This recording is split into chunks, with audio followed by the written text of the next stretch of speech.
இன்றைக்கி என்ன லஞ்ச்னா லெமன் சாதம், ஃபிஷ் ஃப்ரை. ஃபிஷ்ஷு வந்து ஊர்லேருந்து வாங்கிட்டு வந்தது, திருவண்ணாமலை சாத்தனூர் டேம் மீன். ஃப்ரெஷ்ஷாக பிடிச்சிட்டு வந்தாங்க, உயிரோடவே இருந்தது. அதனால் வாங்கிட்டு வந்தோம். அப்புறம் வந்து பால்கோவா, காரா பூந்தி. அவளுக்கு மண்டேவும் தேர்ஸ்டேவும் யோகா கிளாஸ். அன்றைக்கி மட்டும் 4 மணிக்கு வருவாள், அதனால் 2 ஸ்நாக்ஸ் கொடுத்து அனுப்புவோம்.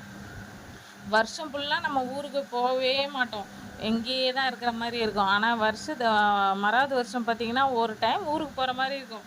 பார்த்தா அடிக்கடி ஊருக்கு போயிட்டே இருக்கோம். திருவண்ணாமலைக்கும் சென்னைக்கும் திருவண்ணாமலைக்கும் இந்த 2 வீக்ஸில் 4 டைம் 5 டைம் போயிட்டு வந்துட்டேன் பாருங்கள். ரொம்ப டயர்டாயிடுது, ஏன்னா 5 ஹவர்ஸ் ட்ராவல் இல்லை, அதனால் ரொம்ப டயர்டாயிடுது. தூக்கமே இல்லை நேற்று வந்து. அதனால் நானும் சரணும் இன்றைக்கி ஸ்கூல் போகல. ஜெயிஸ்டி மட்டும்தான் இன்றைக்கி ஸ்கூல் போகிறா. ஏன் தூக்கமே இல்லாதனால அப்படியே எப்பயே அவளுக்கு சரி பண்ணி கொடுத்து அனுப்பணுமேன்ட்டு கண்ட்ரோல் பண்ணிவிட்டு அவளுக்கு சாப்பாடு செஞ்சு கொடுத்து அனுப்பிச்ச காலையிலே. இது யோகாவோட அவுட்ஃபிட், இன்னும் டிஷர்ட் வரல, அதனால் டிஷர்ட்டே போட்டு போகிறா. அதனால் இப்போ நானும் சரணும் அடுத்து ரெஸ்ட்டு தான். அந்த அம்மாவை அனுப்பிட்டு நானும் அவனும் ரெஸ்ட்டு தான். வேறு இவ்வளோ லேட்டாக தூங்கி எழுந்திரிச்சு வந்து உட்காந்துட்ருக்கான்.